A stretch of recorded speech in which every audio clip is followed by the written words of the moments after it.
எங்க உயிரை இழக்கும். உங்க கோரிக்கையை உங்க முதலாளி ஏத்துப்பாங்க நினைக்கிறீங்களா? மனசாட்சி உள்ள எந்த மனுஷனும் ஏத்துப்பாங்க. அவங்க மனுஷங்கன்னு நான் நினைக்கிறேன். இன்னும் ஒரே ஒரு கொஸ்டின். நான் உங்க மனைவியை தூர்தர்ஷனுக்கு இன்டர்வியூ எடுக்கும் போது நான் நம்பர் 1 தான், என் புருஷன் தான் நம்பர் 2ன்னு சொல்லியிருக்காங்க. அத பத்தி என்ன நினைக்கிறீங்க? போச்சுடா, இதையெல்லாம் ஞாபகம் வச்சுக்கிட்டு கேக்குறாளே. நான் நம்பர் 2 தான். நீங்க நம்பர் 2வா? எஸ். அப்போ உங்க மனைவி நம்பர் 1 நீங்க ஒத்துக்கிறீங்க? கண்டிப்பா. Thank you sir. ஒரு நிமிஷம். எஸ். நீங்க கேட்டுட்டீங்க, நான் இப்ப சில கேள்விங்க கேட்கிறேன். நம்பர் 1, நம்பர் 2, நம்பர் 3 குதிரைங்களை தான் கூப்பிடுவாங்க. ஆனா சில மனுஷ குதிரைங்க நம்பர் 1 அலையுதுங்க. இப்போ ஒரு குழந்தைகிட்ட 1 மிட்டாய் வேணுமா 2 மிட்டாய் வேணுமான்னு கேட்டா அந்த குழந்தை என்ன சொல்லும்? 2 மிட்டாய் தான் சொல்லும். ஒரு குரங்கு கிட்ட 1 வாழைப்பழம் வேணுமா 2 வாழைப்பழம் வேணுமான்னு கேட்டா அந்த குரங்கு என்ன கேட்கும்? 2 வாழைப்பழம் தான் கேட்கும். இப்போ உங்ககிட்ட 1 ரூபாய் வேணுமா 2 ரூபாய் வேணும்னு கேட்டா நீங்க என்ன சொல்லுவீங்க? 2 ரூபாய் தான் கேட்பேன். அப்போ 1 பெருசா 2 பெருசா? 2 தான் பெருசு. அப்போ நான் தான் பெருசு. அப்படி படுத்தாக்க பிரமாதம். மாப்பிள்ளை பிடிச்சிட்டீங்க. Excellent sir. தேங்க்யூ.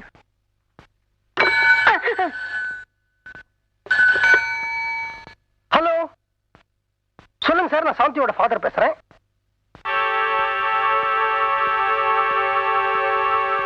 யாருப்பா? லேபர் மினிஸ்டரோட பிஏ பேசுனாரு. மினிஸ்டர் ஒரு நாளைக்கு தான் டைம் கொடுத்திருக்காரு. நாளைக்கு கம்பெனியை நீ திறக்கல, நாளைக்கு கவர்மெண்டே கம்பெனியை திறக்கும் சொல்லிட்டாரு.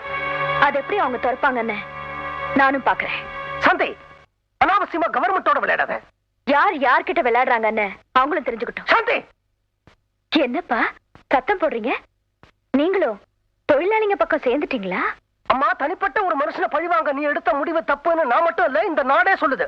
அத பத்தி எனக்கு கவலை இல்ல. நான் அவரை ஜெயிக்கணும். அதுக்காக கவர்மெண்ட் ஃபேக்டரி எடுத்துக்கிட்டாலும் பரவாயில்ல. ஐ எம் சாரி மேடம், இது எங்க தாத்தா சம்பாதிச்ச சொத்து. எங்க அப்பா இந்த கம்பெனியை நிர்வாகம் பண்ணினார். அவருக்கு அப்புறம் இந்த கம்பெனியை நான் நிர்வாகம் பண்ணினேன். நீ படிச்சு வந்ததுனால இந்த நிர்வாகத்தை நான் உங்ககிட்ட ஒப்படைச்சேன். ஆனா இப்படி பைத்தியக்காரத்தனமா இந்த நிர்வாகத்தை கவர்மெண்ட் கிட்ட ஒப்படைக்க நான் அனுமதிக்கவே மாட்டேன். உனக்கு ஒண்ணு தெரியுமா? எனக்கு 50 வயசு தான் ஆறுது. நான் ரிட்டையர் ஆறதுக்கு இன்னும் 5 வருஷம் இருக்கு. ஆனா 50 வயசுக்கு மேல இருக்கிறவங்க எல்லாம் வீட்டுக்கு அனுப்பணும்னு நீ சொல்ற. அதனால நான் மறுபடியும் இந்த கம்பெனிக்குள்ள முதலாளியா நுழைஞ்சு இந்த போராட்டத்தை நிறுத்துறேன். வெளியில ஸ்ட்ரைக் பண்றாங்களே அவங்களுக்கு ஜூஸ கொடுத்து இந்த உண்ணாவிரதத்தை வாபஸ் வாங்க சொல்ல போறேன். அழகே, முதலாளி போய் பழச்சாறு எடுத்துக்கோமா? வாங்குறேன்.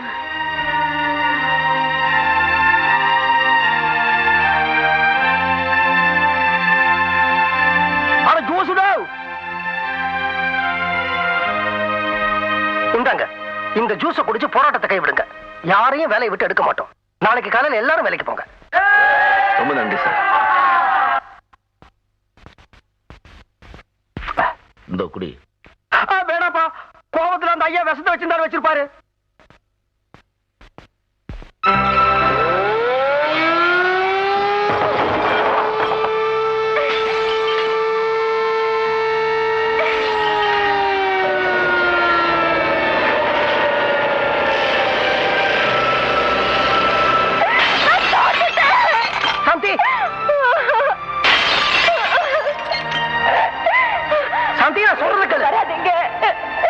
எல்லாருமா சேர்ந்து என்ன ஏமாத்திட்டீங்க.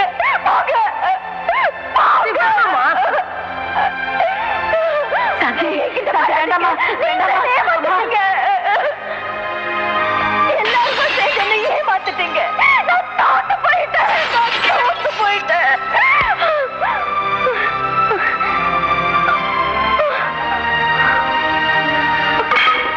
யார்கிட்ட நீ தோத்த?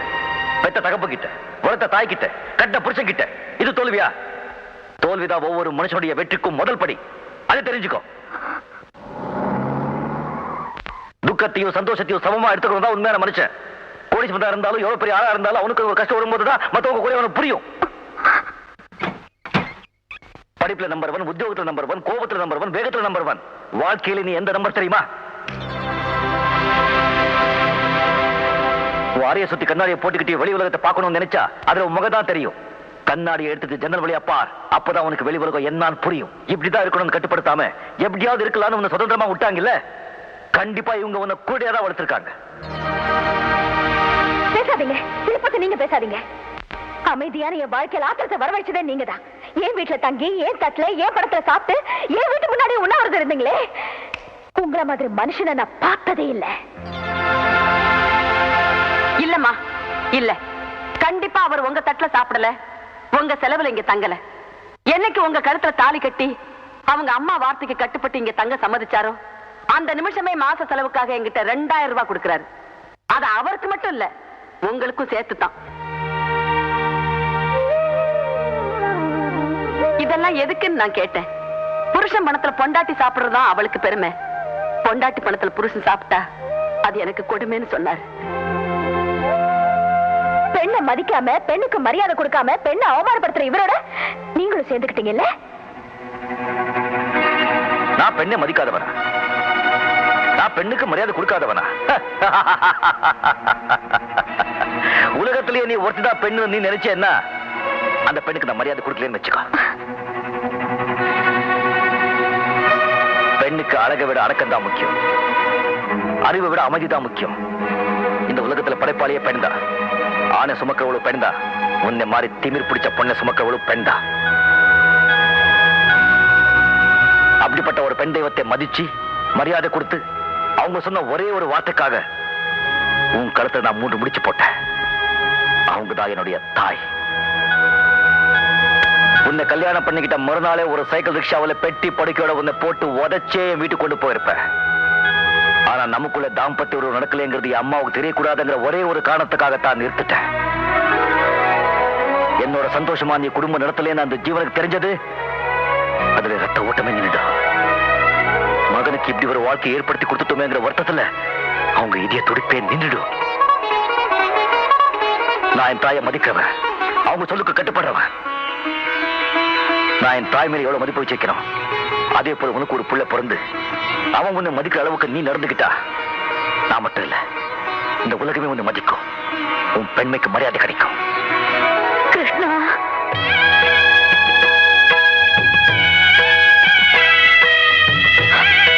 அப்பா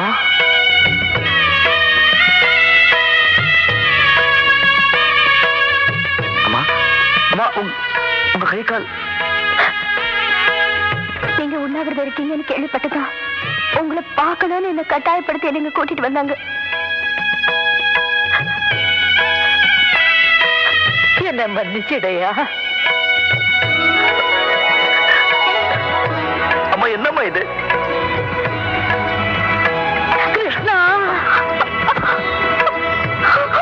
அம்மா என்னம்மா இது? என்ன காரியம் சரிங்கம்மா? அம்மா